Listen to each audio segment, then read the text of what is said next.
Now for our story.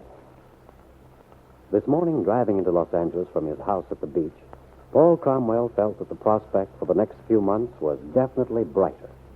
He had been decidedly unhappy about Lisa Fenner's arrival a few days ago. Lisa had descended without warning, bag and baggage, stating simply that her husband Lance had left her, that she could no longer continue dancing under the circumstances. The circumstances being that Mrs. Fenner was expecting a child. Mr. Cromwell had reason to regret a remark he had made in a sentimental moment several months ago when he'd first met Lisa. He had told her never to hesitate to call on him if she needed anything, and she had taken him at his word. But Paul Cromwell felt trapped, surrounded, and a little bit afraid. He didn't know quite how far to trust Lisa. But everything was more promising now that Kit Meade had arrived in Los Angeles. He relaxed in the knowledge that Kit had said she'd handle Mrs. Fenner. She'd take her off his hands. Yes, it was wonderful in more ways than one that Kit was out in California. Driving into town, Mr. Cromwell remembered that Kit herself had brought up the subject of a winter in New York 2 years ago. They'd seen a lot of each other then. Mr. Cromwell remembered and smiled. Paul called for Kit at her hotel. They were already headed back towards the beach when Paul said, "Oh, by the way, Kit, I forgot to ask you. Do you have any errands to do? Any place I can take you? Not today, thank you, darling. What about your breakfast? Oh, I've had coffee. If it's all right with you, I think I'll wait until we get out to the beach. After having tasted your housekeeper's cooking last night. Fine, you can have breakfast with Lisa. She'll probably just be getting up when we get there. By the way, have you talked to the rental agent? Mm-hmm. Said he had 2 houses he could show you. One of them, I know. Just a few houses north of mine. Very attractive. Oh, that sounds encouraging. You know I have to be out of the hotel tomorrow. Well, don't worry. I think you'll like this place. What about getting a servant? I thought you were accustomed to doing your own housework now, Kit. Darling, after the months I've put in Bungalow B of the Wakefield Auto Court, I've had quite enough of housework for the time being. You sound as if Bungalow B had been more of a prison than a love nest. Let's stick to the subject of house hunting in California, shall we? All right. But of course, you must realize that your refusal to talk about Bill Meade in your life with him makes me very suspicious. I realize that. Also, it makes me convinced that my suspicions are justified. I wouldn't let my imagination go too far if I were you, Paul. Well, I'd be an awful hypocrite if I pretended that I'd be happy if things were going smoothly between you and Bill. That's very flattering. Doesn't it mean anything to you that I'm a frustrated man? You? Frustrated? Oh, it looks like it. Well, all right then, all right. But to return to the servant problem. I've thought about that. You can probably have my housekeeper, Mrs. Kingsley, most of the time. After all, I have Max, and I'm alone, so I won't need her so very much. If you promise to have me over frequently for dinner.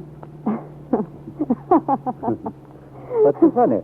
Oh, I was just thinking about you with your 2 expectant mothers on your hands. Oh, you're a cute kid, aren't you? Well, has Lisa accepted my invitation to come live with me? I think I've talked her into it, yes. I can hardly blame her for being reluctant. It does look odd. After all, Lisa and I have just met. Well, I've told her you do impulsive things like that, and I really want to do everything I can to help her. Oh, I'm not so worried about Lisa now. It's what's going to happen to her afterwards. With her husband gone and the child, well, it all seems so unfair to her. And to the baby. Uh-huh. You know, I'd feel better about her if she didn't want the baby. There are so many people of good background, income. The child could have a happy, normal life. Lisa could find herself another partner and go on with a dancing career. And you'd feel better? Yes, of course. Well, I wouldn't cross that bridge yet if I were you. I think that perhaps Lisa and I can become very good friends. If she'll learn to trust me, a lot of things may be ironed out. I don't know what I'd have done without you, kid. The feeling is mutual, Paul. Being out here without anyone wouldn't be my idea of heaven.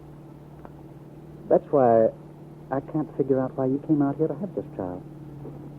I don't see how you could leave Bill or that he'd let you go. All right, darling, I won't keep you dangling anymore. But you can forget the idea that there's anything wrong between Bill and me. I'll tell you why I don't want anyone to know about the baby, Paul. One day, several weeks ago, I went to Dad's office to tell him the good news. I started out by talking about having a family, You know, the way you build up to something like that. Dad looked very worried, upset.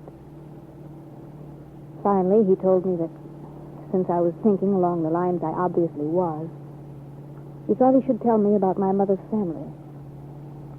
What about your mother's family? Oh, it's just that the medical history of the Bowmans follows a certain pattern.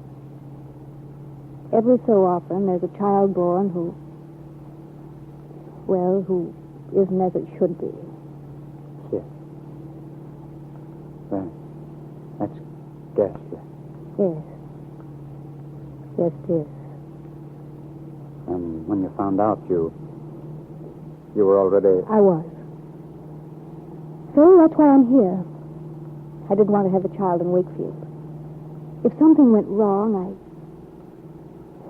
I just couldn't bear the thought of the town talking about it. I understand. You're really an amazing kid. I mean, most women would be all shot. They just go to pieces. Oh, I'm not so brave. Frankly, I dread the whole thing. Of course, there's a good chance that everything will be all right, isn't there? I think there is. Now. And your father doesn't know where you are? Oh, Dad knows I'm in California. I sent him a wire that I arrived all right. But he's not going to have my address. He'll understand the whole thing in due time. For the moment, I don't care what he makes of it.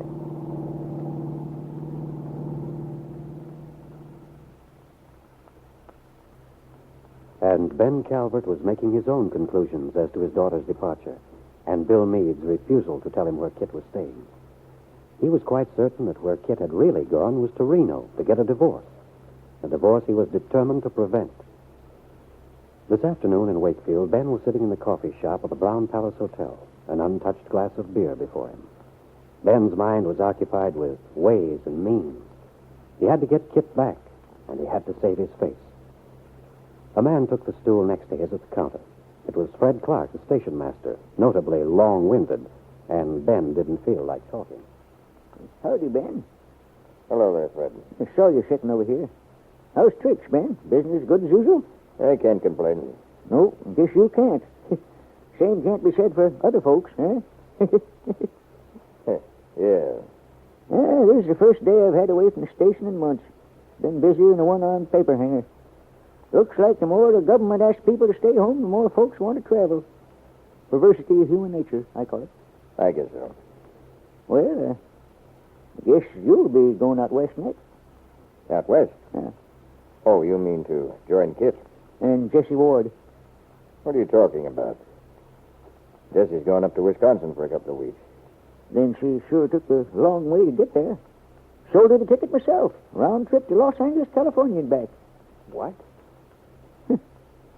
So you thought she was in Wisconsin? Oh, I guess I just misunderstood Jessie. I didn't pay much attention when she was talking about this trip.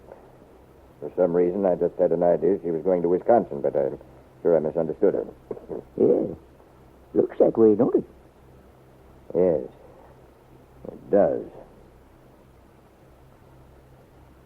But Ben Calvert knew perfectly well he hadn't misunderstood his secretary.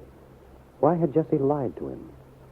As he thought of Jessie, he recalled her face as it had been lately, smug, self-satisfied. He remembered several things she'd said when he talked about Kit, things he hadn't paid any attention to at the moment. What was Jessie after? Ben Calvert became aware that Fred Clark was looking at him closely.